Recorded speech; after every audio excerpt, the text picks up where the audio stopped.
So Tory Lanez has gone into a store and he's being followed around by one of the people that works there. He's being racially profiled because he feels that the person thinks because of how he's dressed, he cannot afford anything in it. It's a high-end store. So what he does is he finds somebody else to help serve him and he buys $35,000 worth of goods, assuming that this person is going to get commission of that 35,000.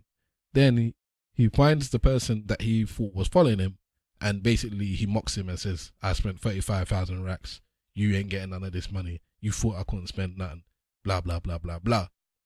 What do you think that is? Coonery in the highest degree. I also believe that. I also was planning to say coonery as well.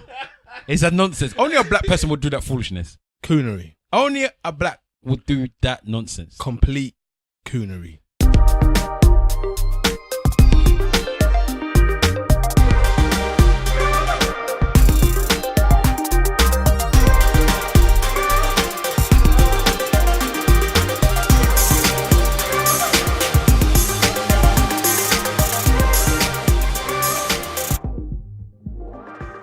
Yo, ladies and gentlemen, boys and girls, cats and dogs, rodents and other small insects. Welcome to the Eloquently Saying Nothing podcast. This is episode 25, stroke 100. I believe so. Stroke 100.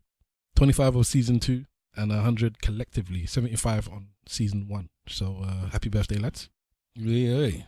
Thank you very much. You slakes. I am your grand old century old Stavros. Grand old century old Stavros. Yes, and in the room we have a limited selection of cakes. Mr. Kipling. Mr. Kipling's. Yes. So to my right we have Simple Simon. Bang da da dang. I'm in the place. Understand. and to his right we have. I have announced. Wahala is in the building. What's good?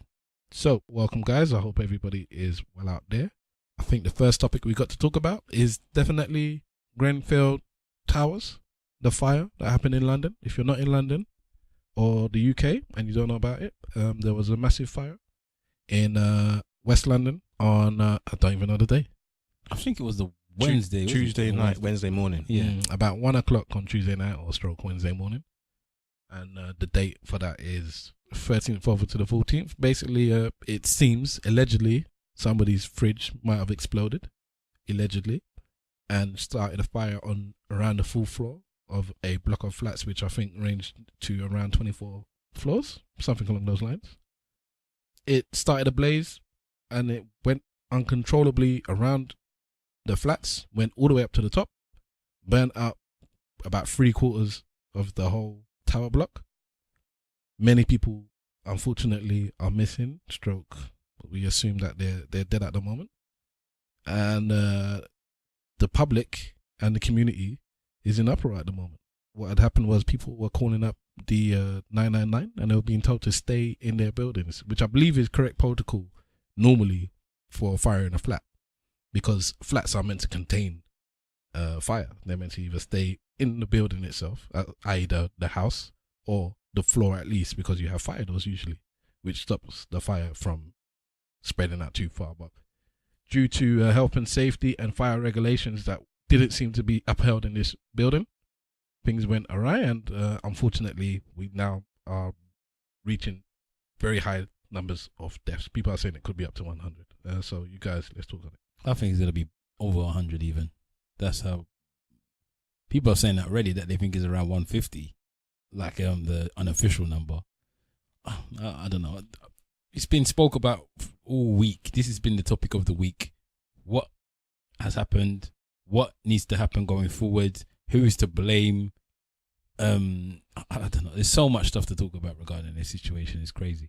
One, we need to address obviously the fact that there's been numerous spreaded blog sites with people complaining about the fire and security of the building already.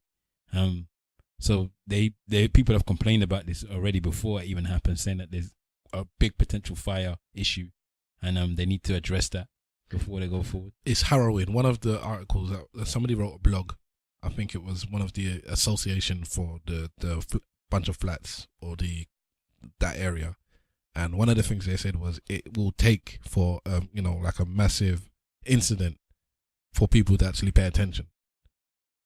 And it's a shame that somebody's writing that, knowing that there's problems with the fire escapes, there's problems with no sprinklers, there's problems with lack of things that we need. And until we're asking them to change, they're not changing. They're not doing anything about it. And until something like this happens, people are not going to pay attention. Do you know that there was actually I saw a letter online. I don't know how official it is or if it's real, but it looked real. With them actually writing a letter to the blog person telling him take that down, or kind of like saying take it down, I will sue you because it's defamation of character. You're saying certain things that is not correct. You're talking about certain things that not necessarily involved with that you don't know about. So they basically was telling him to take it down. No, I ain't seen that, man. I saw it, man. I saw it. I saw the letter, and that's even more deep. They were trying to shut him up. Yeah, also because he mentioned somebody's name in the blog posting as well. So was in the letter they were saying, it was unfair of you to name that person, and the claims are unfounded and all the rest of it. You can't really continue with this. Yeah, I see the letter as well. It's out of order.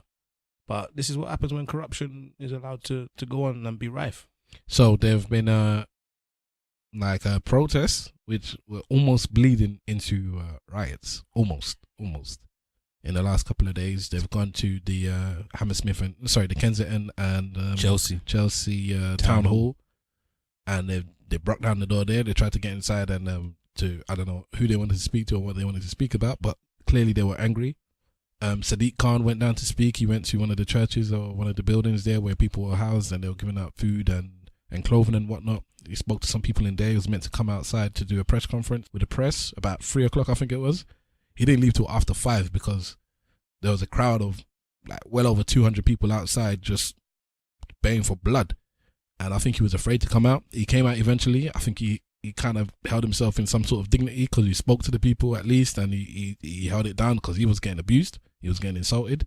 And he tried to speak to each person as he was going down. He did a long walk to where the cameras were, and he dealt with it there. He had this little boy on somebody's shoulders like, what are you going to do? What are you going to do? He, properly like a 5-year-old, and he was talking to the 5-year-old even though the 5-year-old was talking to him like a boy.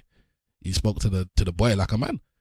And you had Jeremy Corbyn go down I think the 2 days after the event, and he went and he spoke to the locals. He hugged people. He told people, we have to get to the bottom of this. There'll be some sort of inquiry. Don't worry, we'll find out the truth. And then you had the Sith Lord that just went to the coward. Yeah, that is what. The coward. She went to the same day that Jeremy Corbyn went. She actually went before him. So this is how undercover her thing was. I didn't even know she was there. She went there and spoke to the fire services and the policemen, who obviously did a great job in trying to save the people that they did actually save. But she spoke to those people privately and in secret as well, and then left. Can we acknowledge the fact that Mama Charles did also find herself in the place chatting to the people there? She went to with Harry. Yeah, she took the ethnic one with her just to make sure that the most hood one. The thing about the Queen being there though is she, I don't know if you heard some of the commentary that she was making over the mics, because the micing was done in a way where you could hear what she was saying. I'm not sure if you were supposed to be able to, but I just got the impression that she's really, really out of touch. Like, she's asking some questions that are like, well, how are you? Like, what do you mean, how am I? Like, I was one of the people that was in the tower. The thing's gone completely wrong. You lot know that the thing hasn't been fixed yet. We haven't done the numbers. We haven't. There's nothing wrong with that question. Nah, the question's not right, man. It's a right question. It's out of place, man. No, it's not out of place. If somebody goes through a tragedy or an issue, the first thing you ask them is, how are you? Are you okay? Are you just looking for reasons to be upset with Mama Charles? No, there was something else that was said as well, where she just, it didn't sound like she was in context of what was going on. Bruv, she lives in a 500-room mansion. Stay there then, innit? That is being refurbed by the public at the cost of like £53 million. Yeah, of course she's out of touch. So then don't try to pretend like you give a damn, innit? But she might actually give a damn. She might care. I mean, look, to be honest, unless you're very heartless, unless you're a heartless person, you care women and children burning to death in a building. I mean, you could, because what's going on now, people talking about politics and they're putting money ahead of life, and this is what's happening, and this is why this tragedy had happened, because they're doing shortcuts and cutting corners when it comes to safety, and I understand that. I don't disagree with it at all. But I do believe that once it happens, I don't think these people think, well, at least I saved my money. I feel they feel, wow, we really did we tried to save some money. We didn't think anything would happen, and it's happened. And people like the Queen, who on her every day is sitting on her throne, literally, like, well, I'm here doing my thing. I don't really care about this person and that person.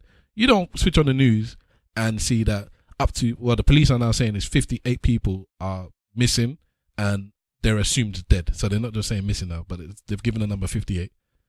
You don't just see that and think, yeah, I don't care. Queen or no Queen, you can't, surely they have a heart. I think she cares. I think she cares. Enough stuff's happened and the Queen don't find herself there, Yeah. So this time she found herself there. I think maybe she just thinks Theresa's a bit of a nonsense as well. And she said, you know what, this silly cow's not doing her job properly. Let me go and do what she's doing. I feel like the Queen doesn't like Theresa May, Exactly. I don't know why I get that impression. Exactly. It's probably because of all the memes going around about. Does anybody like Theresa May? Exactly. Theresa May is hated too quickly. For me, I think it's too quick, the hate that Theresa May is. It's not that I don't hate her. I actually don't hate her. I just don't find that she, in the position that she's in, because I don't know as a person, but in the position that she's in and what she's displayed so far, she's given me no reason to what's the word, candor towards her, or to have any type of soft spot on it. She hasn't shown me, like, she's not a brave heart in any way. She's not a brave heart. She's a bloody liar. Like, if this was a girl that you were trying to date, you would have stopped trying to date her a long time ago. I don't think it's too fast, and she put it on herself, and I'll explain why quickly before we go back to the fights. Go on. She bought on this election when she had supremely high approval rates. Ego. When she came into power after the other dude left, she wasn't known very well, and as far as the image she gave out a strong and stable image. She was very well spoken because she didn't have to answer any questions about nothing, because there was nothing to answer questions about, and she came across as quite a legitimate leader. Then she called the snap election. Still, people didn't fancy it too much, but so be it. Coleman came around the corner, and because he's a different kind of politician, he's somebody you haven't seen in our lifetime, anyways. Not in a leadership values where they could actually win, because you've had other people similar to him. Who's the other dude, the one that was on Big Brother? Oh, your friend, what's his face? I am the cat. Yes. You could align him to Coleman because they're quite radical and they're proper lefties, but he's never going to win nothing. Whereas Coleman was ahead of Labour, so he had an opportunity to do something with something. And talking about Galloway. That's the one. Yeah. George Galloway. So the MP for the Muslims, boy. Coleman galvanized the youth, got the people talking, and then after the election, people realized, you know what, we can actually make a change. Obviously, they didn't win, but they deep down inside they thought maybe we could do something. He was Britain's Obama, basically. So with the change thing. What's happened with that? And then unfortunately for her, then she didn't get all the seats. Then she's linking up with the DUP, and then they realized, hold on, this woman just chats anything just to get whatever she wants. She came out brazen the day after saying, we want a stable government. When you're thinking, hold on, but you made it less stable than it was, 7 weeks ago, etc., etc., etc. And then this came along. She didn't come to the people when they're asking her questions about it. She can never give a straight answer. So I don't think it's that it came too quick. She brought everything on her own shoulders. To be honest with you, I don't even blame her now. Yeah, I'm at the stage now where I'm thinking this is kind of what they would say is a systemic collapse, if you like, because in order for her to get to where she is, they had an internal contesting or something for the position. She won out of a whole bunch of people, which meant somebody within the party had to vote for her. They voted her all the way up to the top, put her in power, put her in place.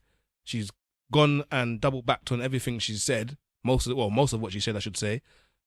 She's been spitting the same rhetoric over and over again. And all this kind of proves to me is that the party underneath her, as well as her, are showing gross incompetence. They're giving a vote of confidence to somebody who doesn't deserve it. Well, I don't know.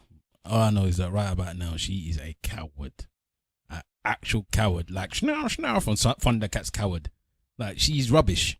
Like, somebody said in one of the papers that one of the people said that Theresa May is shit. And I think that's probably the best way to say it. And the people in the EU are just rubbing their hands on icy, looking at this woman being so nonsensical when she's dealing with all of the way she's dealing with stuff. I'm thinking, you're coming to do Brexit dealings with us, and you're behaving like this. The thing is, she needs assistance from her aides. I think she actually fired a couple of them now because rubbish. They all flopped. But the thing was that there was a situation where they had gone on a holiday or something, and something had popped up, and she had to call them back from holiday to look. I have to make an address, and you need to write what I need to say because she can't do nothing like that. Whereas Corbyn can talk on the fly. Okay, I'm going to give her this much. I'll say that, sometimes in education, the people that can do a presentation, stand up in front of the classroom, deliver the presentation, and done, yeah? I would say that she could probably, without the limelight, without that pressure in front of her, she could do a decent job, I would say. But she's not built for the front line. That's what it is. She's a coward. She could do the presentation, but you cannot say, okay, any questions? Yeah. She's not a leader. Somebody else would need to come and say any questions that I can answer for you. She's not a leader in any capacity, I'm saying. So anyway, that's shown itself with what's happened with the fire, because she hasn't shown to be there for the people. And you're meant to be the leader, and nobody has any faith in you. Nobody thinks you're gonna do anything for them. Corbyn needs to go for the throat. No, he doesn't. I don't think he should. Not right now. Not right now. I don't think he should. I think what he's doing at the moment is correct. I think he should stay away from any party insults or anything like that. Deal with the situation that's on hand now. This is one of them moments of leadership where you're leading by example as opposed to impressing or imposing that leadership on people. Let people see who's dealing with this situation better. Miss May's flopped. We know that already. And from how she's moving, it looks like she's going to continue to flop. Every single time she has an opportunity to gain something back that we thought that she might have lost previously, she just dashes it down the sink again. I think the best way for her to go forward is to find out who did it and bitch slap them live on television. I think if she did something like that proper, like de-dress the human being that was involved, give them a good slapping on the TV, people might back her for it. I don't think she's capable of that though. She doesn't inspire the confidence to do that. So what are you guys' views on potential of a cover-up? Because there's lots of views that people have covered things up. There was a woman that was saying they had bodies laid out on the street and they've hidden the numbers. It's a big thing about the numbers being hidden. We're recording this on a Saturday, and the police have just said now on a Saturday afternoon that it's 58 people that they're missing, stroke confirmed dead. But up until Saturday, and like we said, this thing happened on Tuesday, they've been saying first they said it was 12, then 17, and then 30. It's been 30 up until today. And people are saying, listen, there must be over 100 people dead. Why are you not telling us this? Why are you hiding it? Why are you hiding the fact that there's over 100 people dead? In a funny kind of way, that kind of doesn't help this situation with how people feel about the government at the moment. If the thing with the numbers, people are not stupid, isn't it? They've told you how many flats are in the building. They've told you how many members of occupancy, a rough approximation between 400 and 600.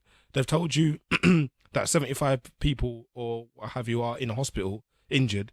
So like if you do some simple deduction, you can work out roughly like how many people are missing and how many people are possibly not going to make it. So for them to come out and say 12 for however long they had that for, 17 for however long they had that for. I don't think it's that easy, because the people lost all forms of ID. Yeah, but you're talking about identifying people. I'm not talking about that. I'm talking about just cold, hard numbers. Yeah, but there's certain parts of the flats that they can't even get into. I hear that. It's not safe for them to go to even like receive the bodies. Plus, these people are going to be burnt to ash.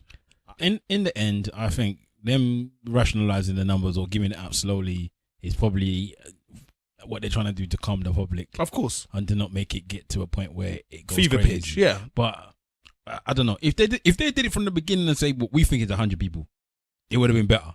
For them, if they do it now, it's going to be a bit of a problem because now it's going to seem like, well, why you knew this from the beginning? Why didn't you just tell us at the beginning? What they're doing now is if you shake a bottle of Coca-Cola and then you open the top gentle and then put it back, open top gentle and then put it back, that you can let the gas out without the thing exploding. Whereas what they should have really done is told us that they shake the bottle first. That's what they should have done. They should have said, look, the possibility here is that it's possible to be up to 100 people, and then you manage people's expectations. They've gone the other way around and giving out a low number and sat on that low number. And the problem here is that's what they're saying in the media, but obviously there are people on the ground. There are fire brigade people that are there, and they're speaking the truth because they're seeing the truth. They don't need to do all this media nonsense. And we've got Twitter now. Do you know what I mean? Yeah, you can't hide things anymore. You can't. Not in this type of capacity. Everyone's going to tell you the truth when they see it. So something as serious as this, you can't hide it. Sorry. Yeah, so you can't hide what's going on, basically. Yeah. It's just a case of, even if you wanted to try and hide numbers, you can't, because if somebody's you've already arrested a man for taking pictures of the bodies next to his house. So that's how deep it is. People are actually filming bodies.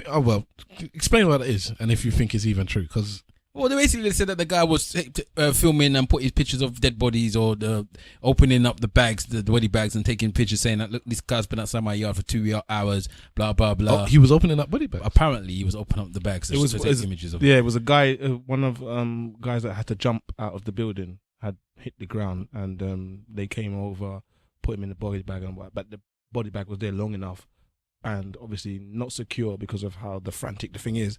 He's basically been able to go over there, open the body bag, take a picture, and he's uploaded it to Facebook, and they put him in prison for it. He's in prison already, 3 months. But you can't. Surely that couldn't have happened already. What? That he's gone to prison already? On Wednesday. He's gone. Or Thursday. He's been sentenced today. So you do something on Thursday, by Saturday you're in prison already. This is what I'm saying. I'm trying to say about now, they don't want no more extra thing about this. There was an audio clip going around of some very well-spoken woman saying that the reason that the police have been withholding the numbers or keeping the numbers low is because the government have been asking them to keep it low because they don't want this to blow over for too long. That if you keep the numbers low and you don't tell people, then after a week or so it dies down and we move on to the next thing. And if you tell people it's 100, then those things that were close to a riot, that little protest actually turns into a riot, and we can't deal with this right now. At the moment, London is at boiling point.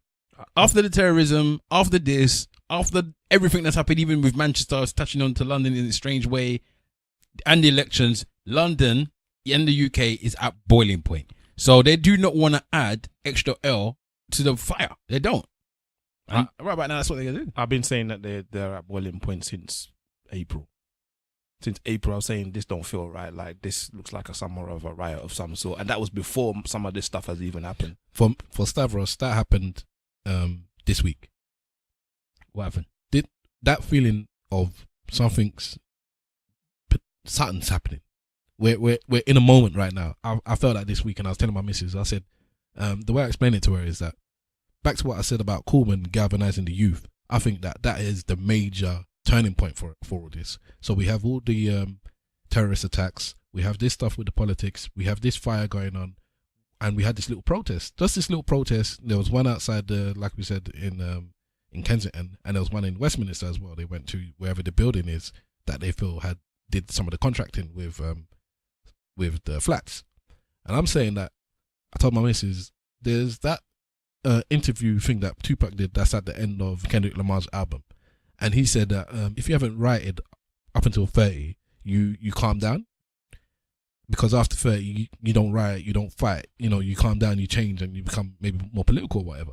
And I said, 30 is a bit young for him to say that. I was probably a bit older, but I realized that even if I still disagree with the number, he is right that it's the youth that are ready to back it. It's the youth that are ready to fight and go to war. It's the same thing they did with Mark Duggan. And right now, because the youth because of what happened with the election, and we're all invigorated, or they are invigorated, they're looking for something now. If you saw the videos of the people that were talking to the press outside these flats, it wasn't all old people, man. It was the youth. And a lot of them were talking sense as well. Talking sense. Swearing a lot, but they were talking sense. And it was like, this is deep. These people really want to talk. They really want their voices heard. They're worried about not being able to pay for university. They're worried about terrorist attacks. They're worried about this country going into that country, starting beef, so that country can come back to this country and kill and try and do something to us. They're worried about our politicians lying to us. They're worried now. It's like I can't even go to bed in an office block. Sorry, in a tower block. I can't even go to bed now because the people that are meant to be looking after the tower block are not even doing the right thing. They're cutting corners and lead to our death. Trust me, the ingredients is all there, mate. Yeah. It's all definitely there. And on the backdrop of all that, inflation is 2.9%, and earnings only rose by 2.1%. So we're back at that. Things getting more expensive and not being able to afford. It's like the whole thing is. They're saying they're going to cut austerity is going now, isn't it? Apparently, we're out of austerity because this is what conservatives I think are saying. Because austerity is gone because they need to change something quick because they know they're going down like the drain. Trust me, It's about to kick off. Simple things. and I'm not out here promoting it either. We're not out here promoting it. Carnival's going to be a bit different this year. Yep. Put it that way. Because Carnival, Notting Hill Carnival is just around the corner. It's not even just. It's like it's literally like going through where this fire happened as well. For people that don't know London very well, it's deep in London at the moment. The temperature's high, literally and figuratively, and people are ready to pop off. And it's only going to take for one more thing to happen, and I can see. So, police, if you're listening, don't do nothing to nobody, please. Let's hold your corner. Yeah. In fact, you lot, I think the police, as much as they may be, on the side of the government, they're not on the side of the government this time. The police they've had enough as well. Yeah, because they've had to endure cuts themselves. Yes, and the police and the fire safety people are looking at the government right now and saying, "We told you so. Do something. You know what? Do something in this bitch." I was saying, because the police and the fire and the ambulance, they all work so well. They did so well during the terrorist attacks. They were there. The thing that happened in London Bridge, they gunned them down after a couple of minutes. This fire, apparently they got there very quickly and they tried to deal with it as fast as they could. So you could say it's not even about the shortage of numbers, but what I heard one fireman say is that, okay, when we're not fighting fires, because we don't fight fires every minute, but we're meant to go and assess these kind of buildings. We were meant to go into buildings like that and say, hold on, this doesn't pass fire regulations. But so although there's enough of us to fight fires 24/7, if we have to, yeah, we can do that. But all the stuff we're meant to do in between, what for the normal person might be paperwork, we can't get any paperwork done. So all these buildings that we're meant to assess and say this is safe or not safe, we can't do it. We don't have the numbers.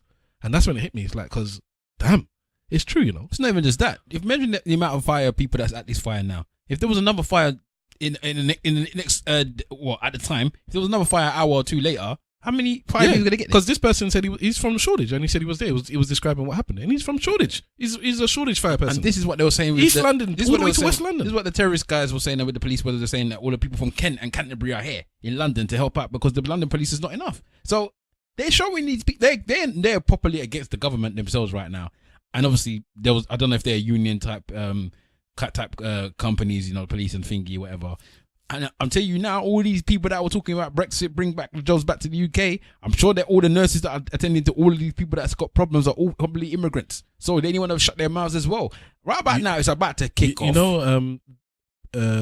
Applicants from the EU to be nurses is usually in the thousands every year. It went down to, I think it was like 38. Oh, wow. Since Brexit. You see what I'm saying? It's 38. about to kick off. From 4 digits to 2. It's like, we can't work there. So they're not even trying to. All right, Toothless Dan from Barking is not going to be able to help you when shit goes down, So you want to be talking about you don't want these people in your country, you don't want them taking your jobs. Toothless Dan ain't going to do shit. There's a Tory politician, I don't know which constituency he's from, and I was listening to him on a political podcast, and he said that he went to cast his vote, and somebody was coming out, and he's like, "Oh, you voted?" And she said, "Yeah." And then he said, "Oh, who did you vote for?" And she said that she looked down and said, "I'm a nurse." And he said that was enough for me as a Tory to know that she's not voting for me, and because obviously he doesn't have power anymore, so he's not an MP anymore. He lost his seat, or he didn't gain the seat that he was trying to get.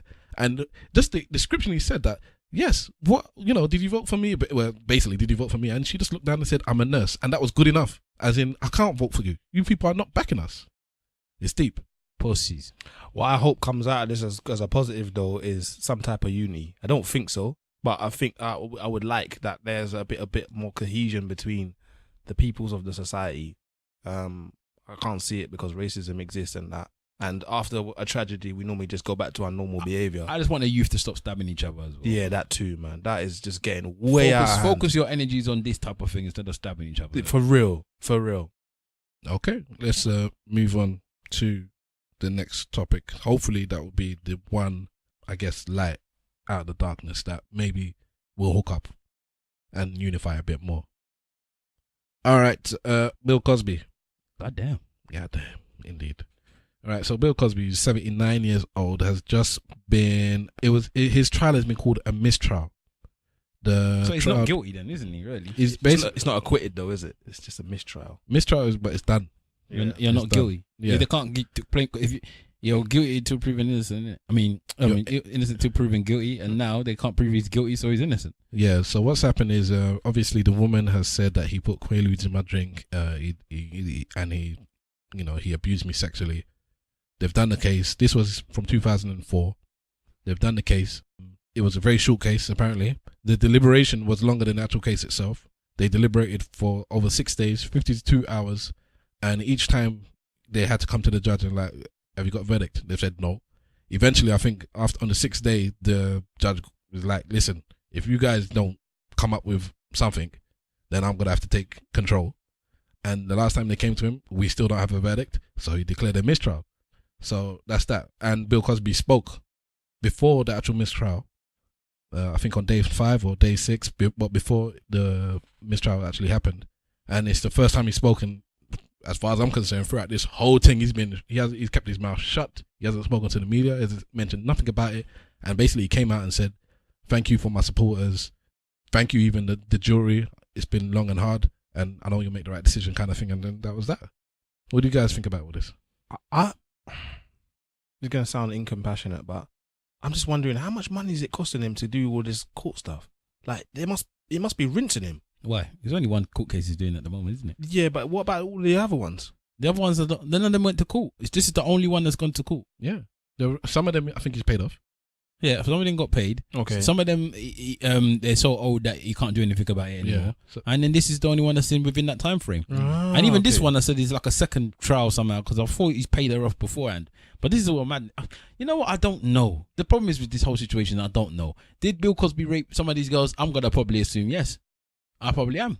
Did he rape this particular girl? I don't know. Because, again, the reason why there's a lot of up and down about this thing is because there's been so many different stories. There's been lies. There's been, falsities that's come out of her statement. So you think to yourself, is this one of the girls that he did this with? Or is it just somebody that's jumping on the bandwagon? You just don't know.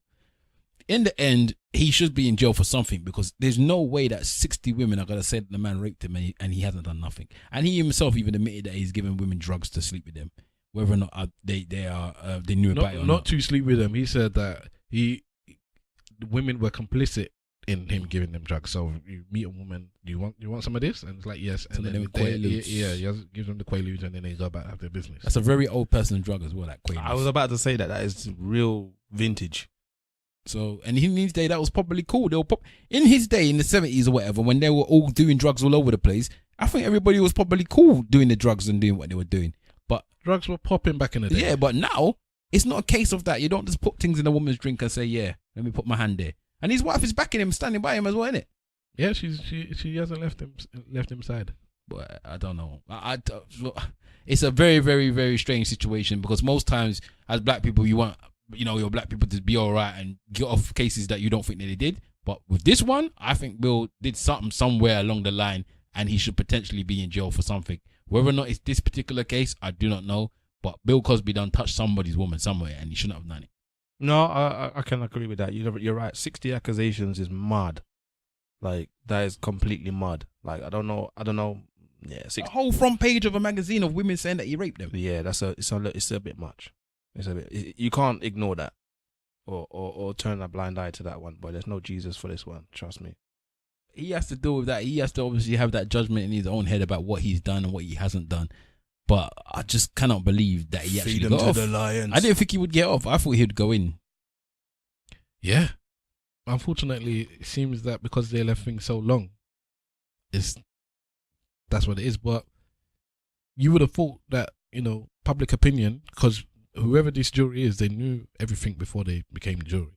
usually, as a juror, you're not meant to know about the case beforehand, and you're not meant to investigate anything in between as well. You're only meant to know what happens in the actual court case behind those closed doors. But clearly, they knew everything that was going on before, and if they were the type of court that got to go home at the end of the night, they're reading the press in between as well. There's no way that they're not watching the news and reading the press about Cosby. So they're doing their own little, private investigation as well. So you would have thought, yeah, man, so many women have accused him of doing something, they would have done it. It's a shame that we live in society like this where, things like people get off on these types of things. It don't matter who you are, famous, non-famous, money, no money. You need to go to jail when you're doing these types of things, man. Again, we're letting down the women that have been sexually assaulted. Unfortunately, though, like with all cases, you must be proved guilty within or without reasonable doubt. Beyond reasonable doubt, sorry. And being a juror myself, in a similar kind of case, obviously I can't talk about it, but it got to the point where you realize this beyond reasonable doubt thing is deep, because to get to the point where it's beyond reasonable doubt, I am not assuming anymore. I know. If I had to bet my life on it, I know. You are betting somebody's life on it. That's the point. And then you have to realize that as well. He would have gone to jail potentially up to 10 years. He lasted 10 years.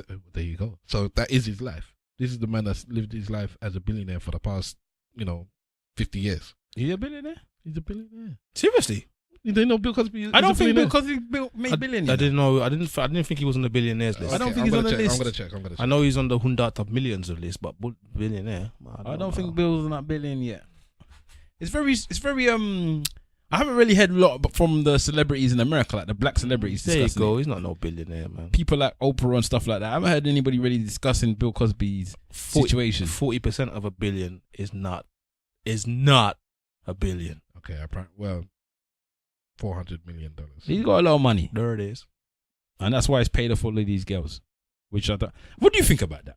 What, if you was a rape victim, yeah, and you could go to trial and potentially get the person in jail, or the person gets off, or they offer you $50 million to this squash it, and then you can go on with your life. Obviously, you got to be scarred for life, but you can go on with $50 million. What would you do in that situation? What would you? Let's say it was your. Let's say that you. Let's just say you. I just prefer to just say you. This is you. You're in that situation. What would you do? Honest answer, I can't answer. I'm not bullshitting. I can't answer. I don't know what I would do, because the thing is, what would you advise? Like you said, you're going to be scarred either way. Yeah. So what you can do is you can send the person down and feel that you have some sort of justice and potentially closure. This person can't harm anybody anymore, and this person is out of the public. He cannot walk the street. That's one thing I can say that's good. But I'm still going to bed maybe broke, or I still can't feed my child, or I can't send my child to university or whatever. Or you can say, I'm going to take this money, and this person is still going to walk the street, but at least I have a personal kind of win where I've dinged their pocket, one, which is a harm to somebody as well. Nobody wants to lose any money. Plus, I can now take this money and go and rebuild my life as well. By taking that money, you're kind of empowering the person, the attacker, though.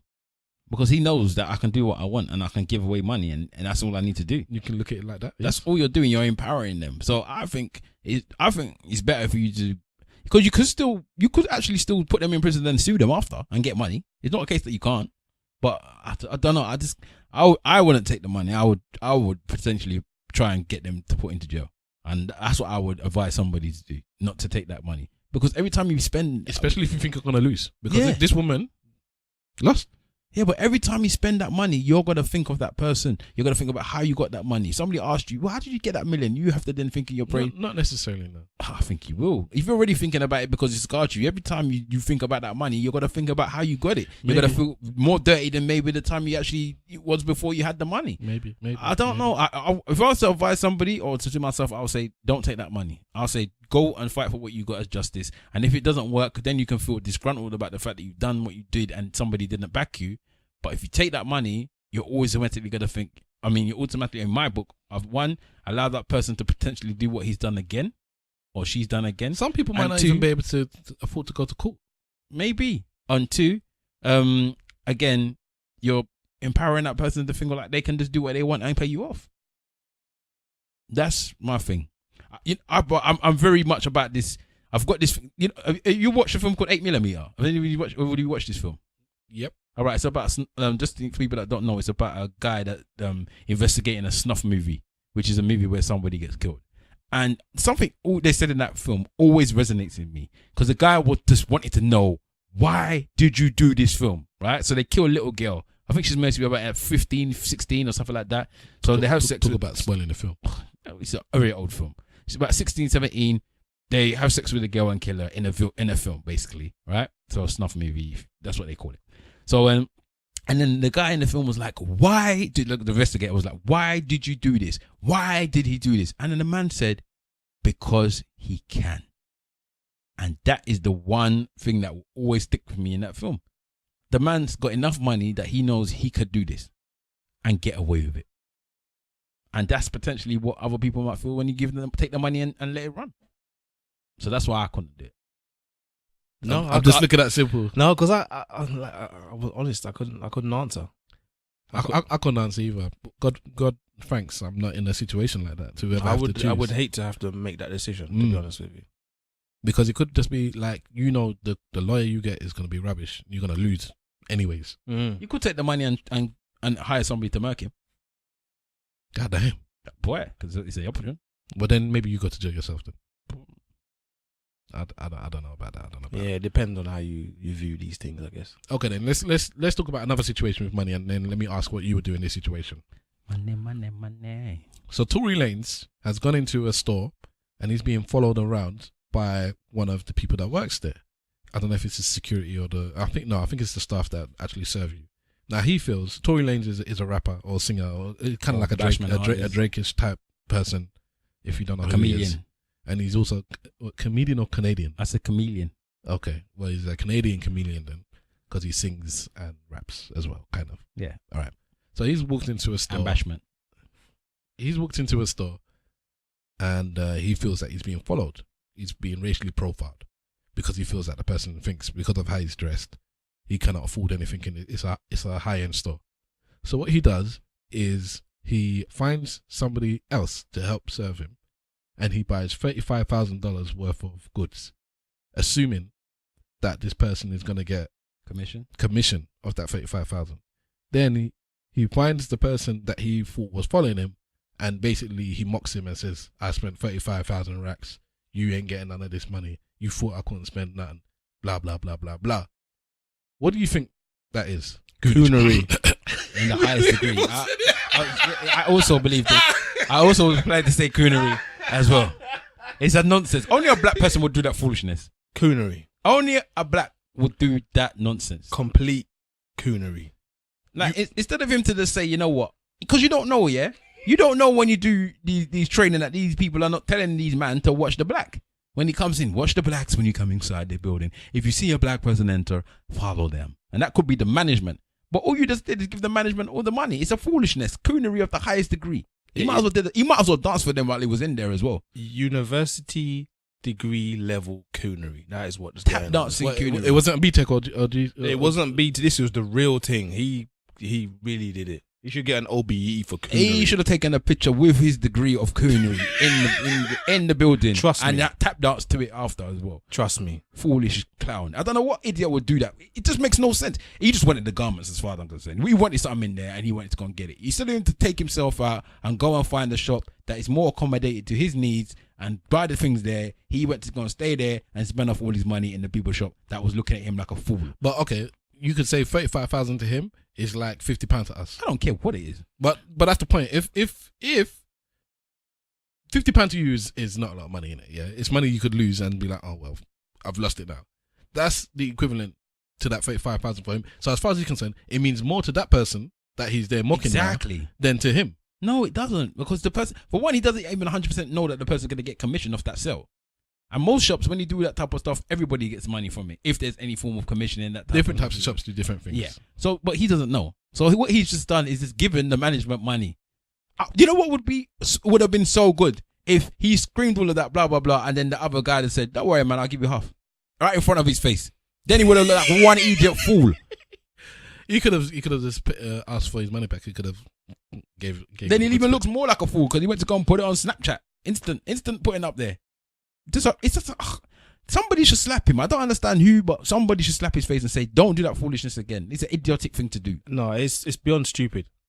And even if we look at it to say that the 35 is not, I'm not looking at the amount of money, and I'm looking at the principle of the idea that you are walking around the shop, you feel like you're being profiled, which we know is something that happens. Yeah, you feel like you're being profiled, and the way that you kick back against that profiling is to go and spend money in the same shop. It's like when the what was it called? Jay-Z stopped drinking Cristal because of whatever he said the reason was. But he took that principled point and said, well, I'm not going to endorse that product no more. We ain't doing that no more. Other people are still using it as the base mark and the benchmark for what is flossing. Wealth and success, yeah. But a man showing you differently, look, I don't agree with, I'm not aligning myself with them no more. And the idiots are still out there. This is what happens when you don't have money over generations. What other culture could people say, we don't want you buying our stuff? We don't want you in our shop. We don't want you wearing our clothes. We don't want you drinking our liquor. And then you still go and do it. Oh, white people do it. White people do it all the time. Oh, which white? Who? How many times does black people say we don't want you to steal our culture? We don't want you to appropriate this. We don't want you to do that. And right next door, the white person doing it. No. They'll be backflipping, dancing, coonery, everything. No. There's a big difference between you are profiling me in your store, and I'm going to give you money, extra money, because you do that. And I don't want you appropriating my culture, and I say, oh, well, I don't care because I'm going to make money off your culture and take the money out of your That's not what you said before. You just said what people would do it anyway. Would still be doing what they're doing. And I'll say, well, I was talking about as a consumer. So. Well, as a consumer, yes, only blacks will do that foolishness. Are you sure? Yes. We're broken people, and that's where we see that we're broken. And it's like we refuse to believe it. And that is, we've been broken, man. Okay, do you think just American blacks, or do you think people... What do you mean, man? UK blacks is just as bad. What are you talking about? It's blacks in general. Yeah. American blacks are a little bit accelerated with it. I don't know, well, I do kind of understand why. They're a bit accelerated with it, but it's blacks in general. Like, we've got a proper problem. A real issue. We got a problem. No, a real issue. Like, couldn't take care of Harlem. We just... I don't know, man. We don't like to even give to our own. We're in competition with ourselves all the time, but we'll be happy to aid and abet the enemy. That's yes. Who's the enemy? Everyone else. Yeah, he's right. In an economic way, everyone else is the enemy, because right about now we are at the bottom of the economic scale. Yeah, that's what they say. Blacks are at the bottom, and we need to find our way to the top. And the only way we will do that is to circulate our own money within us. But we will refuse to do that, and we'll give money to other people. It's just ridiculous. Hand over fist. China is the way forward, people. They don't even let you buy shit that's not made from China. That's why you see them all having list of people when they see them at designer shops when they come to London. You see a whole line of Chinese people trying to buy shit because they can't buy it back home, because they say you can't buy that shit here. You buy Chinese shit. It's true. That's that group economics. Yeah. When the last time you hear any Africans say you buy African shit? It's true. Okay, all right. So you're Tory Lanez, or you're a rich rapper. You go into this store. You think you're being profiled. What is your next move? I'll tell him, what are you doing? If I think that the man's actually following me, I'll ask him, why are you following me for? That's the first thing. I will address it there and then. If he then says, oh, sorry, I'm not following you, then I might say, well, you seem like you're following me. I don't like it. And then if I don't like the way that situation is, I will leave the store. Right? That's what I would do. What I'm not going to go and do is go and spend £35,000 in the store. But then again, let's say there's one thing that the item that you want is you can only get that at that store. Then you got a dilemma, I suppose. If you need an item and you can only get it at that store, then you have to make a decision. But if that's not the case, then you leave the store and go and buy it somewhere else.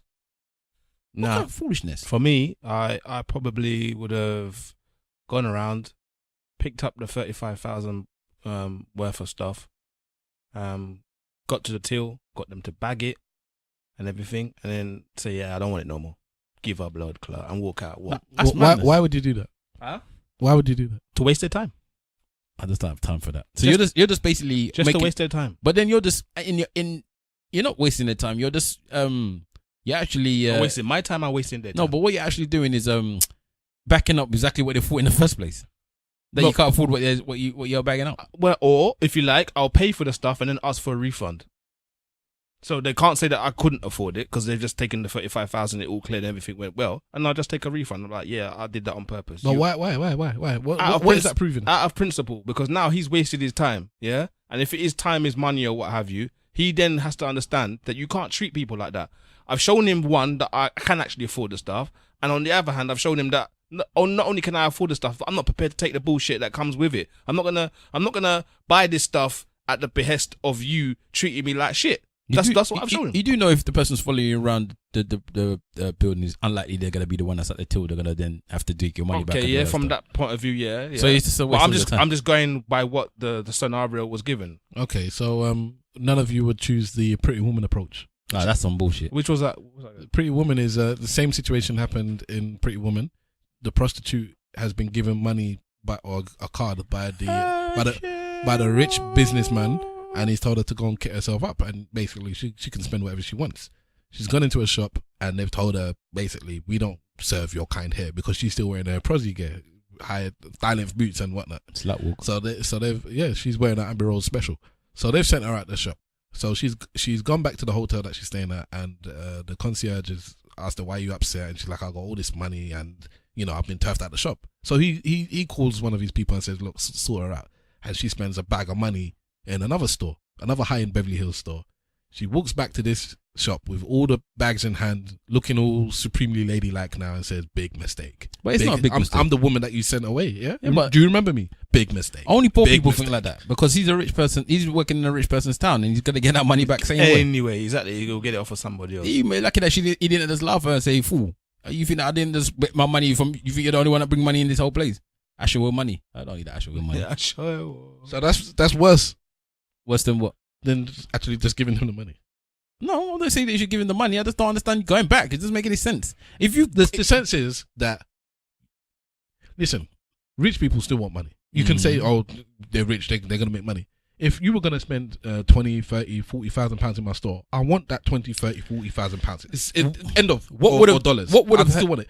It's annoying me, or potentially, especially if these people are getting commission, because it wasn't the owners, it was the people that serve him. Especially if they're getting a 5% commission off that. What would have been more benefit? In fact, there were, because she asked, you get commission, don't you? Yeah. Big mistake. She actually asked, so you would have got a piece of this money. Yeah, but for me, the worst thing that would have happened in that situation is if she actually came with the guy or whoever gave her the money, and that person's a big person, because that means something then. Because that means, boy, I'm not getting this legacy money. Like, this person's not going to buy my shop. That person's not going to buy my shop. He don't know who she is. That's actually when they come to the shop. For me, again, the Pretty Woman one, I don't think is even, I wouldn't bother with that. Just don't give the people the money if you don't want to give the people the money, and leave. All of this coming, only poor people are going to come back and show, I've spent money somewhere. So what? So what if you spent your money somewhere else? Go away, don't address them no more, and go about your daily business and spend your money in a good place. Another black-owned business. Go and spend your money online even still, if you want to do it a different way. You can't floss online like that. You need to have Instagram pictures of you buying expensive shit in expensive. You can show the basket. No, I'm doing screenshot the basket. I'm doing the hood mentality 101 here. You got to be seen to be out there doing this shit. It's just foolery. I'm following Wahala. I'm just leaving the store and just going about my business. That's it. I don't need to prove anything to them either which way. I don't need to show you what I could have done, whether it's in your face or come back and show you what I have done somewhere else and what you missed out on. It's like, you don't want me in your store, then latest to you. On this one, I'm Team Petty. You're walking me around the store. We're picking up all the stuff. You're going to ring that all up at the till. All of it. Bag it all. And I might even pay for it and then ask for a refund, or I do the next best thing and don't pay for it at all. Remember the Fast and Furious, when the man, Ludacris, went in to buy the cars? And the man was like, basically, he thought you were the help. You clearly you can't afford the cars here. He even said it to them. Well, obviously you can't afford the cars, so you must be help. And then he again, what did he do? He bought all the cars, got the man to deliver it, and then strip off. He wanted the man's shirt, he wanted the man's trousers, he wanted the man's watch, and the man walked out of the place half naked because he wanted all the money from all the cars the classic cars that he was selling. I just think it's a foolishness. People do some dumb shit for money, That's what we know for sure. Have you man heard of LaVar Ball? Yes, is that the one whose the dad of the basketball player that's going crazy? Yeah, you heard of him? Simple. No, never. All right, this guy is. I think he used to play basketball, but I don't think he ever went pro. I'm not sure. He wasn't a big. I don't think he was a big player or something. But he's good. I've seen him play. So and he's an old man. Now he's got 3 sons, and each of them play basketball, and it's like all of them seem to be fantastic. Now, college level at the moment. Yeah, I don't think the youngest one is old enough for that even. But basically, everyone knows that their sons are the next ones out. Now this man is bigging up his sons like mad. He's saying that they're better than Jordan. They're better than Jordan. They're better than LeBron. They're better than everyone. Like, my sons is the best. And he's catching a lot of heat for it because he's like, your mouth is too big, basically. Your mouth is so big. Your mouth is so big. Why you keep bigging up your sons? But he's like, they're great. And some of his reasoning is like, well, what do you want me to do? Do you want me to say, oh, well, no, Jordan is better than my son? He's like, no, my son is better than Jordan. My son is the best. He's the best. And he'll be the best. Once he gets to the NBA, he'll be the best. But he's catching a lot of flack because of his attitude. And he's bigging up his children. And what some people are saying is it's similar to this the Kaepernick. Colin Kaepernick, sorry, that we were speaking about before. If you open up your mouth and you're not humble as a black sportsman or as a black sports personality, people want to drop you down a peg or two. Have you heard what he's done? What with what? All right, so basically, as you say, this guy's gonna be the next best thing. So the trainers. He was approached by Nike, and he turned Nike down. He was approached by other big name brands, and he turned them down. What he said was, I think, basically. No, in fact, continue your story. So then he said, you know what? I'm gonna make my own shoe. And then not only did he make his own shoe, and you think this guy's not in the NBA, he's not a big player right now, he's just somebody in college. He will, sell it at maybe $50, $60, maybe $100. No, $400 and something he's selling the shoe. Minimum. Who's this? Kaepernick? No. Oh, this you. Yeah. Right? So the shoe's being made, manufactured by him, and they're selling it for $400 and something. Now, I think that's genius. Because if it does catch on and he is that good and you've got enough faith in your child to know that he's going to be that good, he's going to get all of that money for that shoe. Bro. I don't want my son working for nobody.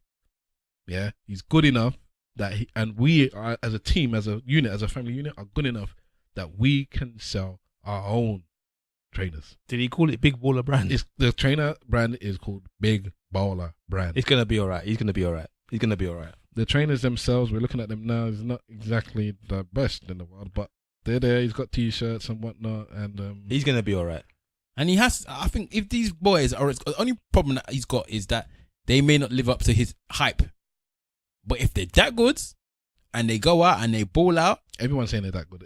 Nobody's like questioning their ability. Everyone's just like, but stop talking. That's what nobody's saying they're not good enough. As soon as one of them comes back home with a ring, nobody's saying. As soon as one of them comes home with a ring, it's on top because they will make bare money. Is this what similar happened with the Williams father? Where they used to tell him to shut up as well, didn't they? Hold him down and make him not feel like he should pick up his daughters. He was saying they were the best in the world from day dot.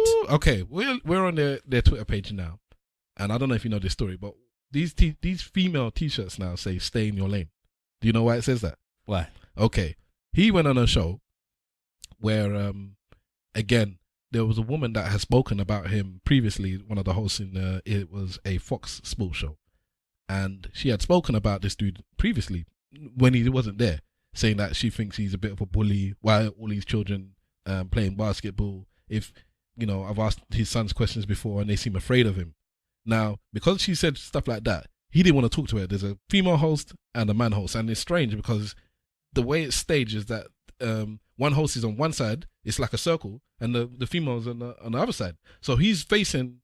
You'd have to put yourself in a funny position to face both of them anyways, or you'd have to keep turning your head. So what he's done is he's just fully looking at the man and he's ignoring the woman completely ignoring her.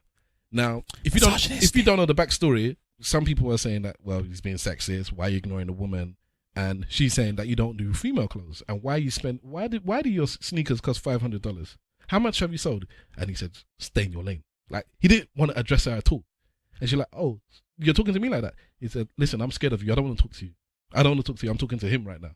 And it kept going backwards and forwards up until the point where she said something and he's like, listen, just watch your mouth, yeah? Basically, he said something like that.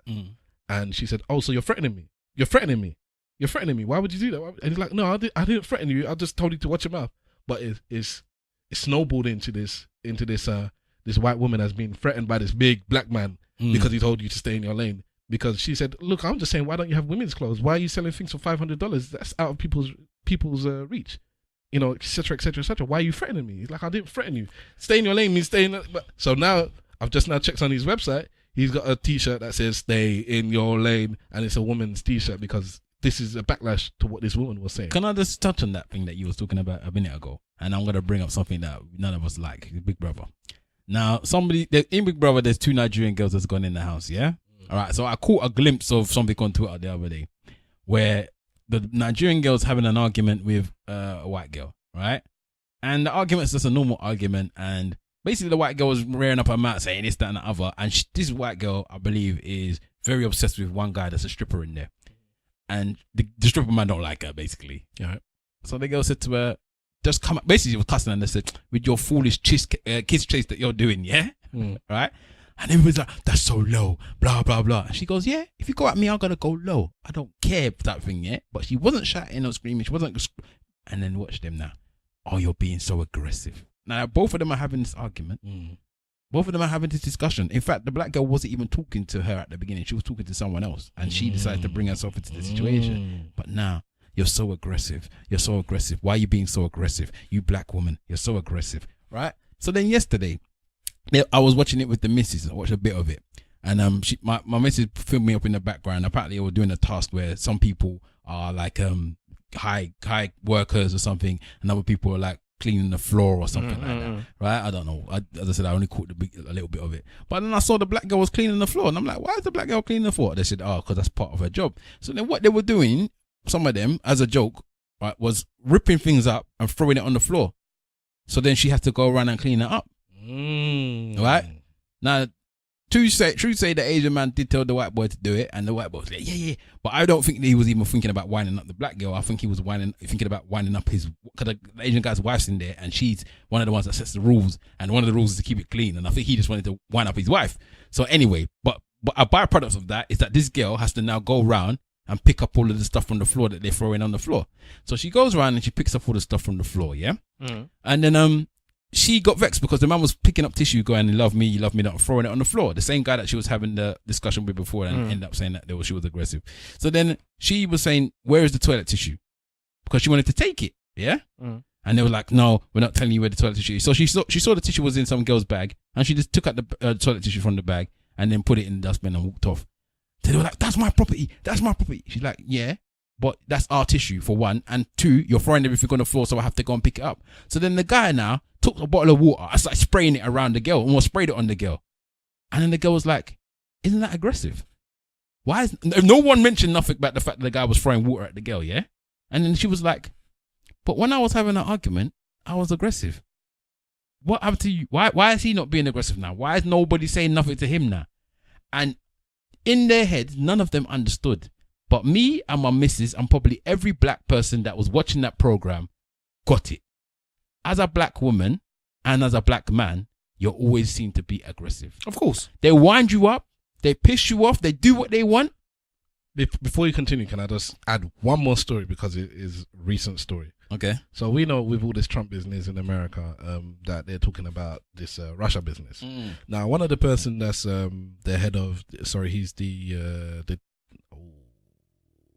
anyway, he was being quizzed by a panel. Who? You need to find a name, bro. You can't just say that. And the thing is, because I know all this stuff. He was a senator, right? No, he's not a senator. Okay. He's what is it? He's the damn it, Attorney General. He's the Attorney General. Yeah, there you go. Okay, go. Do you even know? That was a good guess. Okay, I'm just guessing. He's the Attorney General. I've forgotten his name. Sessions. That's it. Oh yes, Jeff Sessions. Yeah, Jeff Sessions, the Attorney General of the United States of America. The United States of America. Anyway, basically, he was being quizzed about the Russia business and why he recused himself from certain investigations. It's not important anyways, but basically what you know is he's there and he's being quizzed by a panel of Republicans and Democrat senators, and they're drilling him. Why did you do this? Why did you do that? Blah blah blah blah blah. Now he's a Republican, so the Republicans probably going to go a bit soft on him, and the Democrats are going to go hard on him. They've all got a time limit, about maybe 5 minutes or whatever it is. So they're going, and then it gets towards the end. there's a woman called Senator Kamala Harris. Hey, Kamala, Omodudu. a black woman or mixed race. I'm not sure actually. Mm. But anyways, she Biracial. goes in on him. Now she's going in, yeah. But other people have gone in on him, but she's going in. She knows that you know what filibuster is. Yeah, well, kind of. Filibuster is when in politics where basically you talk until the time's run out, and then whatever was gonna happen can't happen because the time's run out. So you can filibuster a person even in this instance. So somebody can ask you a question and you could do your best Theresa May impression and don't answer the question. And if you only have 5 minutes and they keep asking you the same question and all you do is beat around the bush, after 5 minutes they can't ask you anymore and that's the end of it. And if you try to get like something that could have incriminated them because they couldn't lie, because then they could get sent to jail because for lying, but they didn't tell you the truth because they just didn't really answer the question, then that's the end of that. So what was happening is that it's gone through a lot of questions, and there was a question that she asked him, and it's like, okay, you're saying because basically under certain rules he could say, I can't answer this question because it's going to interfere with a case that's happening. But he didn't really say that. He said that the president has the right to say, don't say this. But the president's never used that right. But because the president might say it in the future, I'm not going to answer this. Now everyone's looking at, you can't do that because the president, has he told you not to say that? No. Has he, exercised that right? No. So you can't say I'm not saying it because the president might say it one day. Has he told you might say it? No. So that doesn't make any sense. So everybody's kind of goes at that angle, but then she says, okay then, which rule says that you can even say that? Because if the president said you can't say it, you can't say it. But we know the president hasn't said it because you said that, yeah? Yeah, he hasn't. So which rule is it saying that you can even say, I'm not going to say it because the president might say it? And he's like, well, I've been briefed by my lawyers. Yeah, but what rule is it? What rule is it? And then every time he tries to go, but this, she cut him off. But what's the rule? But, what's the rule? But what's the rule? Now, what's happened, and this doesn't happen, the other senators started telling her, shh, let him answer. Now, everybody else has spoken. Maybe there's about 15, 20 of them. Nobody's interrupted anybody else. Only the chair can talk. Now, 2 other senators tell her, let him talk. Like, shush, basically. Hush. You're talking over him. Let him say what he needs to say. And she humbles herself, and then once them people open their mouth, they said, time's run out. Now, I was watching the thing live, me and my missus, and she didn't have as much time as the rest of them. But it wasn't a very rigid time. It was actually kind of like, it seemed some people got 10 minutes, some people got 5. But she didn't get as much as some people. And they just said, time's run out. And they moved on to the next person. So they're saying, another thing, this is what he said whilst it was happening. I even had to tweet, he said, you're intimidating me. I feel worried when you're talking. Oh, wow. And I said, is it? So everybody's been drilling you. All these Democrats have been drilling you. But the black woman, when he talks, is like, I'm intimidated by what you're saying. And this is what I'm saying. Everywhere in the world, all the black people that hear that type of shit. Even big attorney general what do they call it? United States. Have you seen on Twitter when people are like, triggered? No? What does that mean? It means like, if somebody sees something like, you could be a really fat woman and somebody could write on Twitter, I hate fat bitches. Triggered. I mean, like, you're triggering me. You're sparking me off to get angry about something. Okay. So like, when people write triggered, that's what they mean. If whatever tweet they're quoting and write triggered, they mean this has triggered me off to get angry about something. That is a trigger for a black person to say that you're aggressive, like you're doing the same as everyone else, and then when they speak to you, they tell you that you are aggressive. That is a trigger.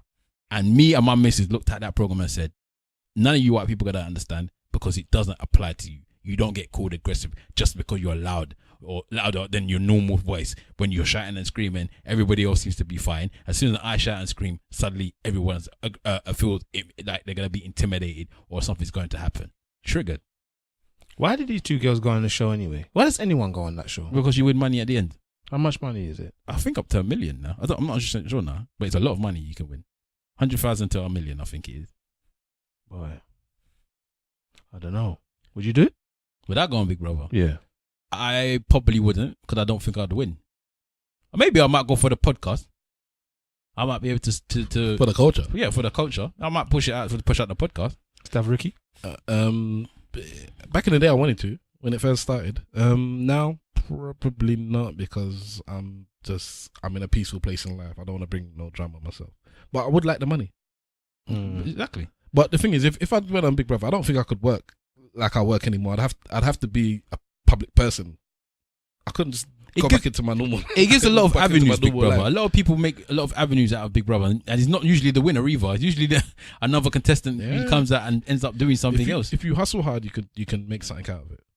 You can. But what do you think about the police officer who shot Philando Castile? He's been acquitted of all charges. What do you mean? What do we think of it? He's a bastard. This He is shot the the one. man for no This reason. is the man had a gun. He did have a gun. He had a gun in the glove compartment, but he had a permit and a license, Exactly. so he was allowed to carry the gun. But before he even had a chance to do anything, this is for those of you just listening or that don't understand.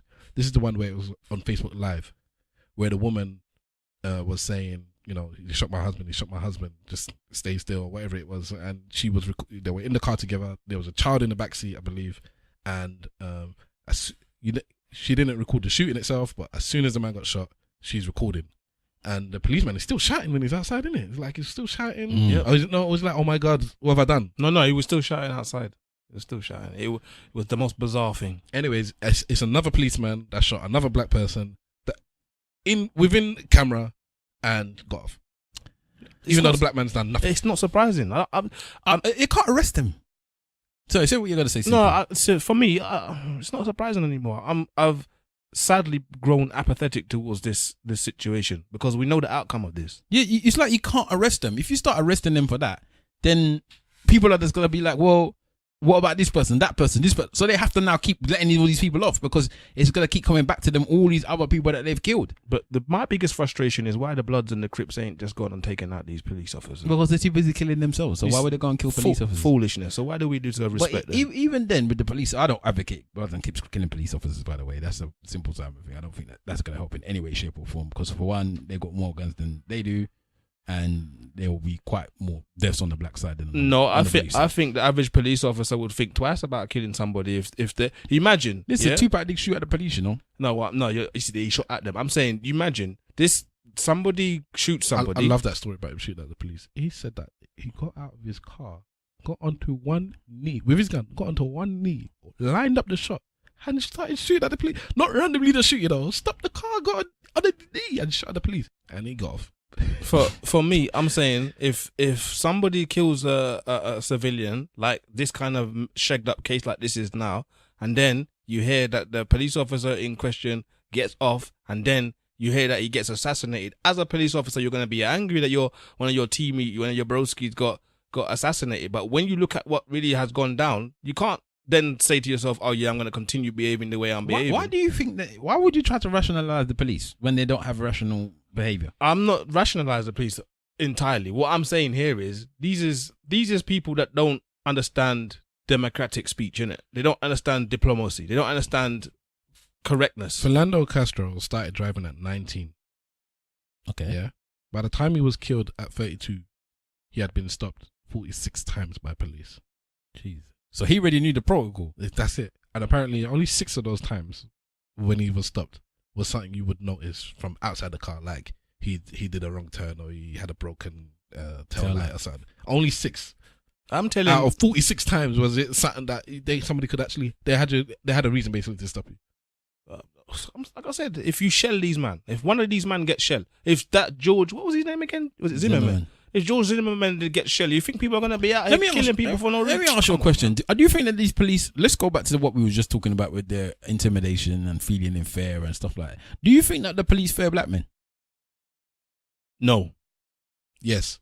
And how much do you think the fear of black men leads to these killings? That's stuff because you don't think that they fear. I don't know, but it's part racial, it's part fear, and it's part just knowing that there's no comeuppance. It's like this: the courts are on my side, the fellow policemen are on my side. So even if it probably won't get to the courts unless it's been recorded, anyways.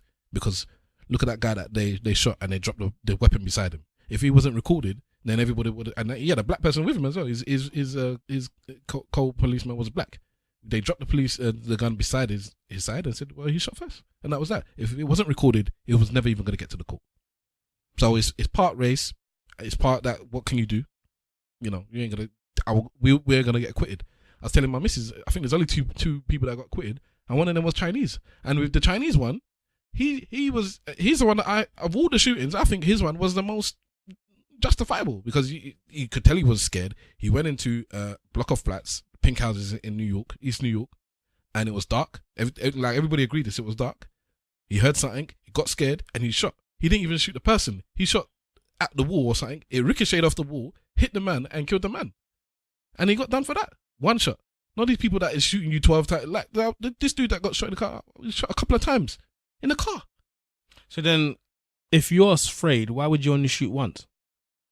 I think he realizes that he just, it was a warning shot type thing. That's why he shot against the wall, innit? He didn't shoot. No, I don't think he could even see. This is the thing. It was dark. Everyone was like, I don't know. I can't remember the ins and outs of it. But even though he got done, later on it is like, but you don't have to serve any time. So you never. So in other words, he got fired basically in a way. He's not serving time. I don't know if he got fired, but you can't be a policeman if you got a criminal record, can you? Probably not. So he's got fired. That's what his way of being fired. He was the scapegoat. Well, and he was a Chinese. He wasn't even a white. I just think that this is all mad. It's got to a point now where I just shrug my shoulders. I shrug my shoulders at Bill Cosby. I shrug my shoulders at this thing because it's just normal life now. People do not, respect human life. Wait, I'll answer your own question. Do you think that the police fear black men? Yeah, of course. Why? Because they've been brought up in that America to fear blacks.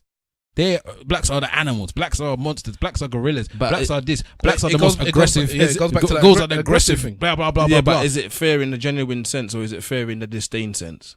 As in, are they afraid of them for their own safety or is it both? Is it disdain? Both.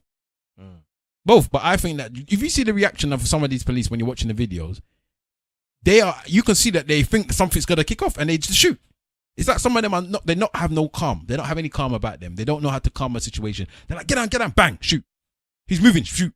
He's doing this, shoot. It's unprecedented though, isn't it? What? For them to view and approach the situations like that. We haven't had any reports of black people, in particular black men, beating the shit out of police officers or killing police officers on routine stopping searches. No, but what you do see is black people on the TV constantly killing each other. And if they can kill each other, they can definitely kill us. That's how they think. They think that blacks are savages. In fact, let's be honest, sometimes you look at black people and you think to yourself, what the hell are these guys doing? They look like savages. Well, if you're killing your own people that look like you, then I would say that, yeah. Exactly. So then they think, somebody said it one time, and I think it was American History X, I think in the film, when they said, you see these black boys killing each other every day, killing each other. They're getting prepared for the war. Because when the war comes, they won't be afraid to kill. Because we don't kill. We'll be afraid, but the blacks never will be afraid. And I think, strangely, some of these white people think that's the truth. It was a nonsense anyway. It was a nonsense anyway, but yeah, because... Listen, man, it's deep. Because the person that killed... Recently, the Republicans play the Democrats in America. They play a basketball game every year. And the Republicans were training. And some terrorist-crazed white man went to shoot up the Republican training at the basketball. Do you know about this? Yeah. Baseball. Sorry, baseball. Sorry, my mistake. Baseball. And do you know about this man's past record? No, I didn't know about his record. The man's got a list, yeah? One of the things that he got... well, let me tell you what he did. His daughter, I don't know what she was doing, but she wasn't doing something. She had her own place, so she's an adult. Went to her house, yeah, punched a woman in the face. I don't know who the woman is. Gun-bucked another man and randomly shot, yeah, and did a gunshot. He didn't hit anyone. I don't think he was even trying to shoot, but he unloaded his weapon. He had a license for a weapon. Whatever. He got let off with a warning. Oh, Jesus. Let me repeat. Broke down his daughter's door, punched a woman in the face, gun-bucked somebody else, and let out a shot, and got off with her warning. Boy. He sounds like a maverick. There was another time that he was on a tree, doing shots, like shooting. I don't know what you're shooting at, but again, didn't get done for that. So these man's got actual list. He's been done for domestic abuse as well, but that one he actually got done for. And I'm like, he must come from one hick town where, imagine you're in the trees shooting, and the police come, Jimmy, is that you shooting out there, Jimmy? Jimmy, come get down there. Get your ass down there from that tree. Jimmy, didn't I tell you don't be shooting at? What you shooting at? You shooting at them squirrels again? I'm shooting at them black folk. Give me them bullets and go home. Give me them bullets and go home, man. Tell Jenny to make me them cupcakes for tomorrow. I'll see you tomorrow in church. You know that's what it is. Can you imagine? How many times so what kind of profile was this man doing where the man was was a madness. I don't know. But he can get away with it. Of course. He can get away with it. White people ain't scared of white people. So that's the thing. Black man in his car says, I've got a license for my gun, I'm going for it, bang, bang, shoot you twice. Whereas this one has already unleashed his weapon, punched somebody in the face, hit somebody else with a gun, and somehow you found a way to deal with this situation. And then when it was finished, like, you know what, yeah, that's a slap on the wrist. Don't do that again. Yeah, but here's go home. Here's the Gaza thing about that. You see, before he went onto the baseball field to go and shoot there, somebody was coming out. One of the senator people was coming out, and he had an interaction with him. He said to him, you guys are training on the field. Like, is that Republicans or Democrats? Yeah. My man was like, Republicans. Like, okay. He just walked past him and just went in there and started shelling out the place. I was like, there was no suspicion about his presence. There wasn't even suspicion about his presence. A black man couldn't go there and ask that question without a huge suspicion, security holding him up or what you do. Bruv, the game is rigged. The game is rigged. It's deep out here, fam. And talking about beef, Remy Ma. Boy. So Remy Ma was at Summer Slam. Are you dumb? What's it called? Summer Jam. Are you dumb? Summer Jam with Fat Joe. Fat Joe. So once they finished their set, Joey Crack. I think she went off, she splintered up and did her own thing, and she brought out a host of female MCs. She brought out Young M.A., who did a little set or a song. She brought out Cardi B, ex-stripper. I don't know any Cardi B songs. So who did a song. Love and Hip Hop. She brought out Lil' Kim, who did a song. She did the Quiet Storm verse. Yes. And then in collection, she brought out MC Light, Lady of Rage. Was Rah Digga there? Rah Digga was there. What do you mean? Digga. First name Rashia. And Queen Latifah. Mm-hmm. And Moni Love. Sorry. Never leave out the Moni. MC Light, did you say? MC Light, yeah. And then performed. Who you calling a bitch? Yeah. Who when I T-Y? I love that song. That's one of the best hip-hop songs of all time. Actually. Blatantly. And then once that song of Unity finished, she said... Are you dumb? She did her little diss track to Nicki Minaj again. And then in the track, what I liked about in the track, because the bit where they talk about the Queen or something in the track, and she goes, the real Queen, and she was talking about Little Kim was there. She's like, the real Queen was here today, and she incorporated it in the bars, and I was like, that's hard, that's hard. As you know, or you might not know, I'm not a biggest Remy Ma fan. I don't think she's that special. Her and Papoose are just boring to me, but that, I said, yeah, that's a Summer Jam moment, because she brought out all of the women. That's like a cosign from all of them. Yeah, we're not rolling with Nicki at the moment. Nicki, who could you bring out?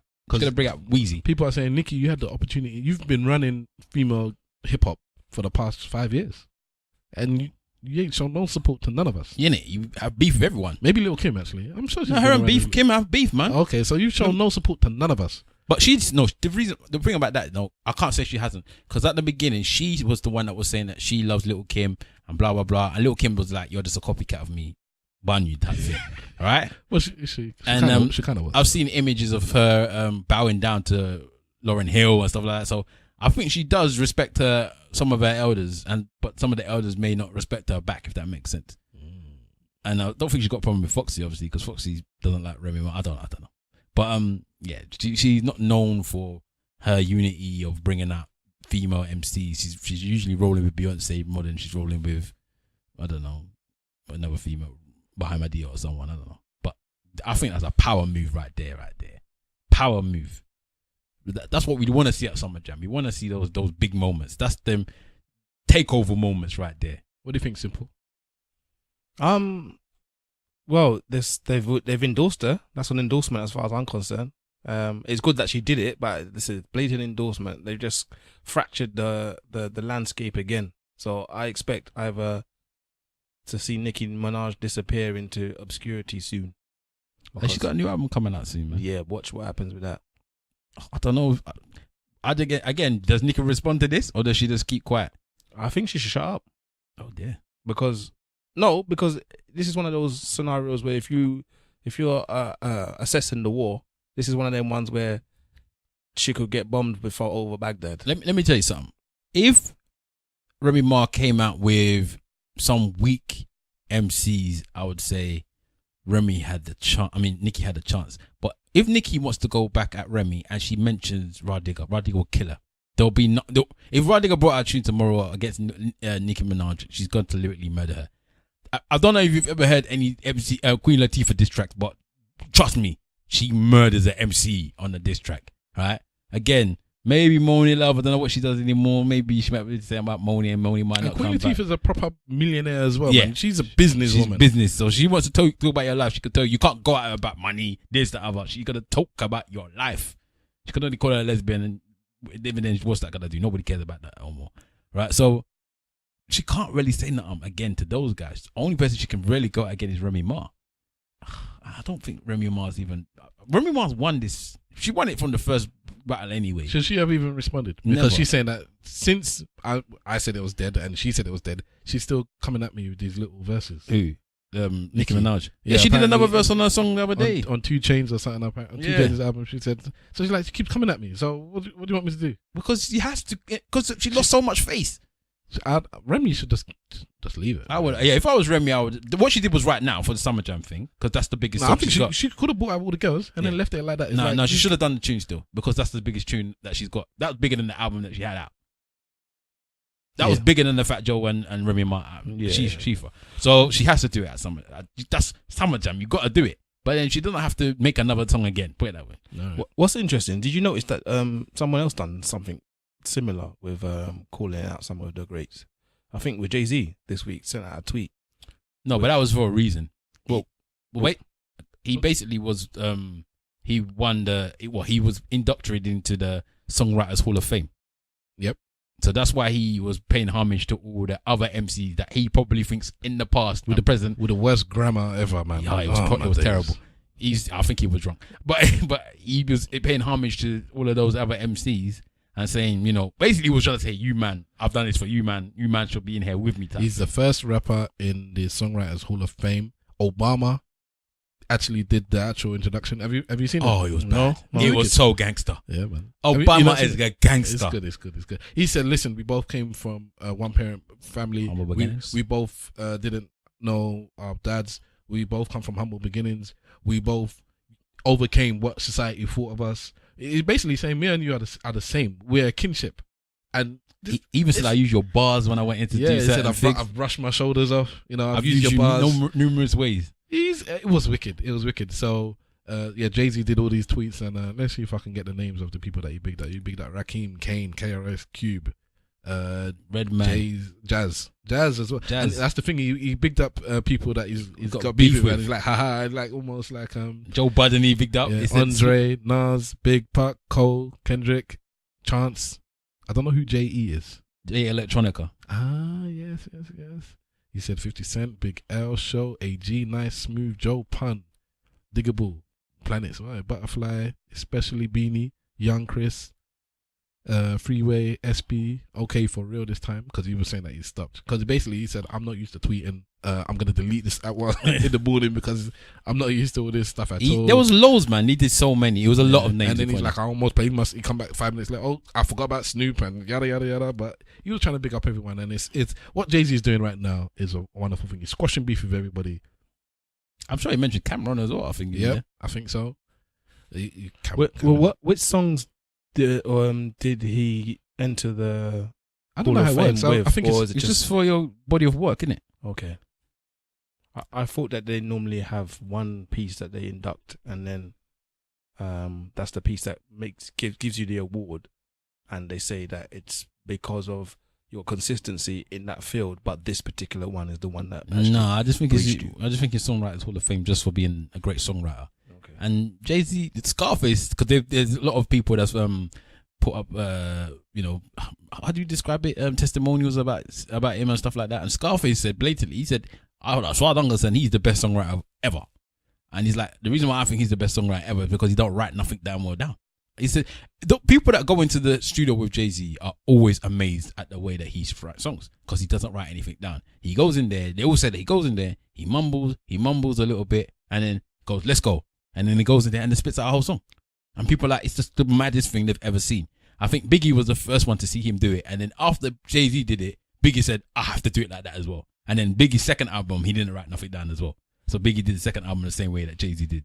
when he didn't. Was the second album any good? Yeah, of course it was. Life After Death. You're asking about the second Biggie album. What kind of person are you? I'm just saying, innit? God damn you. What do you mean? So comparatively, like against his written against. Yes, the bars is there as they were supposed to be there. I think it helps with the flow, to be honest. When you don't have to write nothing down or read anything, you just spit over the bars, the flow the same way. That is mad though. That's a skill, a talent, and an art. Exactly. So all his albums, they call it the Rain Man. They say he does the Rain Man. He starts shaking his head, closing his eyes once he gets into the zone. And once he has the beat that he's interested in, and then 10 minutes later, he's like, I'm ready. And it spits out that whole song. Goes into the booth and it's deep. It's an incredible thing to do. So I'm gonna salute him. I bet he's autistic. Maybe that we just didn't know. Maybe that's my favorite MC. So I'm gonna salute him. Yes. People that's got hate for Jay, that's your business. I'm gonna salute Jay because that's a big deal. He's doing big deals in music. He's doing big deals in business. He's doing big deals in everything that he's doing right now. He is a role model for a lot of mandem, and people shouldn't always focus on. And there's not many negatives he really does recently, but people focus on as much negatives as they can find. He keeps to the background. He keeps to the background. Yeah. So what we do is we sell drugs. We use the money for selling drugs to create our own record label.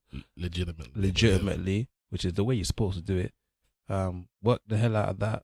Get a clothing line. Hold on, who's we? Huh? Who's we? What do you mean we? I ain't saying no that. I'm just talking about the blueprint and the formula, innit? Okay. As a role model and that. Who's the Murder Inc. dude? Have you seen his new interview? No. Do you know about his new program? Yeah. Yeah. So basically, I won't get into it too tough, but you know he squashed his beef with Jay-Z as well. He spoke about how he squashed. Irv Gotti has beef with Jay-Z. Irv Gotti he said once he tried to hook up with Nas tried to sign Nas onto Murder Inc. Jay-Z had a problem with that, innit? Oh, okay. Jay-Z's a sensitive man still. And then signed him to Def Jam anyway. So, but what he said was that a few years later, he said they went through a park. He said they went through Times Square, I think. He's like, me and Jay-Z pulled up in our Maybachs, got out. He said it was only my two sons were there, and we walked for 3 hours through the park. And he said, even though people came and stopped us to say, big yourself up, it's like everybody knew that this is not the right time to bother us too much. And we walked around for 3 hours and we squashed the beef there. And then there's an interview of him on the Breakfast Club. It's a wicked interview. I've got it. You should, it's an hour and a half or whatever, but it's wicked. It's wicked. All the comments is saying, Irv Gotti, Fat Joe, and Noriega are the best interviewers. I think they're all cancers or something. Like they're just the best interviewers, all of them. But so they're very open people. I didn't know he was like that. But anyways, let's just end this now on a salute to Jay-Z. Outside of being inducted into the Songwriters Hall of Fame, he's also doing something for Father's Day, where he is putting money towards some charities, where he's looking to bail out 100 men that are incarcerated just because they can't afford bail, basically. Not because they've actually been punished of a crime. Because he did that documentary on the young man. Yeah, that killed himself. Who killed himself, yes, because he got arrested for something. For nothing, really. Yeah, for nothing. Got Khalif Browder. Yeah, Jay-Z did a documentary on that. I think he produced a documentary. This is a young man who was, I think he was in a party or something. Something happened that he wasn't a part of, got arrested. The bail was X amount, which he couldn't afford. So he just stayed in jail for, I think it was 2 or 3 years. Yeah, what happened until they just threw the case out. I think what happened, I think they basically almost forced him into giving a testimony to say that he did it. I think that was a part of it as well. Like you could see the videotapes of them saying, he said, I didn't do this. And then he did it. And then eventually he was like, he got to the point where they just beat him down. He's like, okay, whatever. Type thing. But it never went to court. Nah, and it just got like, you can go now. Yeah, and eventually when he went to jail, people tried to stab him. All of this madness happened to him. Jail stuff happened in jail. Yeah, and then he just went mad. He was a young man. He was 16 or 17. Yeah, he came out and he couldn't deal with the world, and then eventually he just killed himself. So he did documentary on that. There's charities which last Mother's Day they collected money to bail out 100 mothers who couldn't afford to be let out without having been charged for anything, and he's putting money towards this year for this Father's Day. So you're listening to this on Tuesday. Father's Day has already happened, so happy Father's Day to all your fathers, because we know you get ignored. So big up yourselves. Yes. And big up Jay-Z for what you're doing as well. Hove.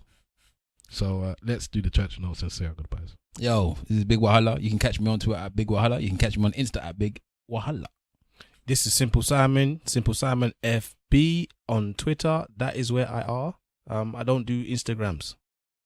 All right. As you have obviously heard, there's only 3 of us on this episode. Big up Mr. Wolf and Under the dog. DJ Webslinger, who couldn't make it for various reasons. Webslinger still overseas doing his thing, flying a flag for Slagfest overseas in South Africa or wherever he may be at the moment. I'm not sure because he's actually jumping from place to place, the bastard. DJ Webslinger's Instagram and Facebook is that actor, and his other Twitter is DJ Webslinger. And what is Mr. Wolf's one? Because he gets it wrong so often, I don't even know which one it is. It's Yemi Online on Insta, and it's Yemi on Twitter. Okay. Or maybe the other way around. Yeah, you'll find him.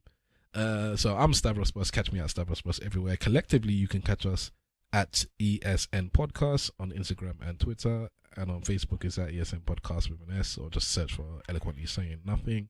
You can also send us an email with questions or comments, critique. Tell us what we've done wrong. By all means, we want to improve and learn. So by all means, let us know what we've done wrong. And you can do that at esnpodcast@gmail.com. Like I said, guys, this is the 100th episode. Congratulations, we made it. We made it. Well done. Bang da da dang. Bang da da dang. So thank you very much. We are going to sign out. See you on episode 101.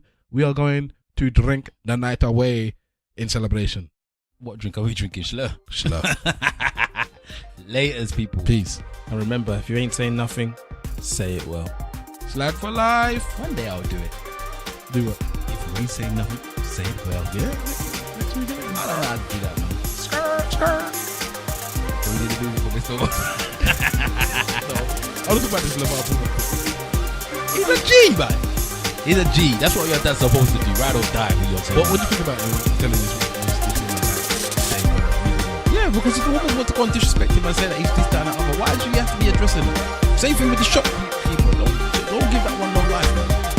But the thing is, because she's done it before, hasn't addressed it on the show, so people are like, so why were you so aggressively dismissive of this woman? Because so that's what he should have later. You say it's aggressive. I mean, that's what he should have said later. He should have said the reason why I behave like that is this. And he could have gone on the show and said,